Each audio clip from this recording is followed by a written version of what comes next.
అందరికీ నమస్తే అండి.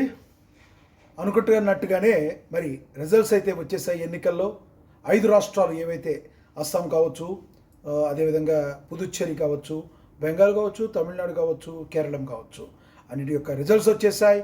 మరి ప్రధానంగా అన్ని రాష్ట్రాల్లో ఎలా ఉన్నప్పటికీ కూడా మరి రెండు రాష్ట్రాలు ఏవైతే ఉన్నాయో మరి తమిళనాడు కావచ్చు, అదేవిధంగా పశ్చిమ బెంగాల్ మీద అందరి యొక్క చూపు పడింది. అదే సమయంలో మరి అస్సాంలో, అదేవిధంగా పుదుచ్చేరిలో బీజేపీ తన జైత్రయాత్రని కొనసాగించింది. ఇక తమిళనాడులో విజయ్ అద్భుతంగా రాణించి మరి తన సత్తా చాటారు. సీఎం అవడానికి ఆయనకి అవకాశాలు చాలా చాలా పుష్కలంగా కనబడుతున్నాయి. సింగిల్ లార్జెస్ట్ పార్టీగా అయినా అవతరించడానికి కొన్ని అడుగుల దూరంలో ఉన్నారు. అలా కాకపోయినప్పటికీ కూడా సీఎంగా ఆయన అవడం పక్కా అని మనకి అర్థమవుతుంది. అదేవిధంగా కేరళంలో యూడిఎఫ్ తన ఆధిపత్యాన్ని అయితే కొనసాగించింది. ఏది ఏమైనప్పటికీ కూడా ఈ 5 రాష్ట్రాల ఎన్నికలకు బీజేపీకి ఒక అద్భుతమైన అవకాశం ఇచ్చింది. 5 రాష్ట్రాల్లో దగ్గర 3 రాష్ట్రాల్లో గెలిచి 4వ రాష్ట్రంలో ఇంపాక్ట్ చూపించి బీజేపీ తన యొక్క అప్రతిహత విజయానికి మరికొంత మార్గం సుగమం చేసుకుందంటలో ఎటువంటి సందేహం లేదు. విజయ్ ఈ మాట ఇప్పుడు ఒక నామస్మరణగా మారిపోయింది.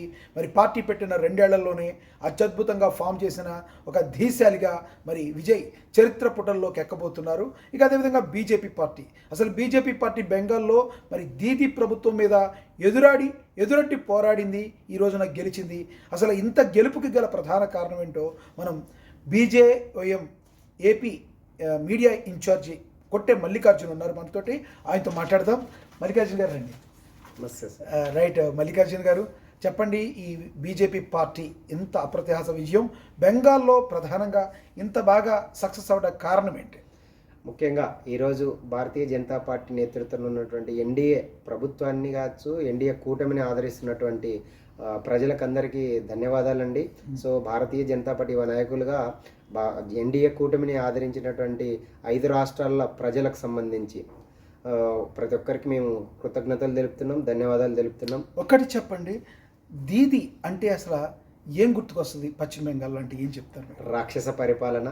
ఒక మహిళగా అయ్యుండి సాక్షాత్తు అక్కడ ఉన్నటువంటి హిందూ మహిళలు కావచ్చు, స్థానిక మహిళలు కావచ్చు, సో టీఎంసీ గూండాలు, టీఎంసీ రౌడీలు అక్కడ మహిళల్ని చెరబట్టి వాళ్ళ ఇల్లుల్లోకి వెళ్ళి వారిని అంతమొందించే లక్ష్యంతో వాటిని మహిళల్ని రేప్ చేయడమే కాకుండా అంతం చేస్తున్నప్పటికీ, ఇలాంటి దాడులు చేస్తున్నప్పటికీ ఎక్కడా ఖండించకపోవడం నిజంగా సాక్షాత్ మహిళగా ఆమె సిగ్గుపడాలి. అంటే రోహింగ్యాలు ఒకవైపు, బంగ్లా వైపు నుంచి భారతదేశంలోకి చొచ్చుకొని వస్తున్న పరిస్థితి, వీళ్ళందరినీ కంట్రోల్ చేయలేకపోవటం, ఆడవాళ్ల మీద అమానుషంగా ప్రవర్తించిన వాళ్ళని కూడా ఒక రకంగా చెప్పాలంటే వెనకేసుకొచ్చే తీరును కూడా ప్రవర్తించడం వెరసి ఈ రోజున ఆమె అహంకారానికి ఇది చరమాంకం పాడింది అనుకోవచ్చా? ఒకటి సార్, స్పష్టంగా చెప్తున్నాను, ఈరోజు వెస్ట్ బెంగాల్లో మహిళల మీద ఏ విధంగా అరాచక పాలన కొనసాగిందని సాక్షాత్ నిదర్శనం ఒక మెడికల్ కాలేజీ స్టూడెంట్ ఎవరైతే ఒక డాక్టర్ ఉన్నారో, ఆర్జీకర్ మెడికల్ కాలేజీకి సంబంధించి మౌమిత్ దేవ్నాథ్ అనే ఒక డాక్టరు మీద అత్యాచారం చేసి సంజయ్ రాయ్ నిందితుడు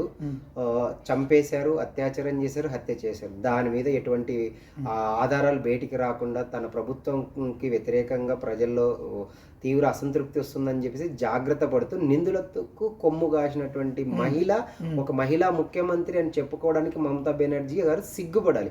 ఇలాంటి సంఘటనలు భవిష్యత్తులో అటు వెస్ట్ బెంగాల్లో కావచ్చు, వేరే రాష్ట్రాల్లో కూడా ఎక్కడ రాకుండా ఉండాలి. ఇది ఈమెకు ఆమె పార్టీ టీఎంసీకి బుద్ధి చెప్పాలని చెప్పేసి మా గౌరవ ప్రధాని నరేంద్ర మోదీ గారు కావచ్చు, హోంమంత్రి అమిత్ షా గారు నేతృత్వంలో ఉన్నటువంటి బీజేపీ సాక్షాత్తు వాళ్ళ తల్లిగారైనటువంటి రత్నా దేవ్నాథ్ గారికి పానిహత్ అసెంబ్లీ టికెట్ కేటాయించి పోటీలోకి తీసుకొచ్చాం.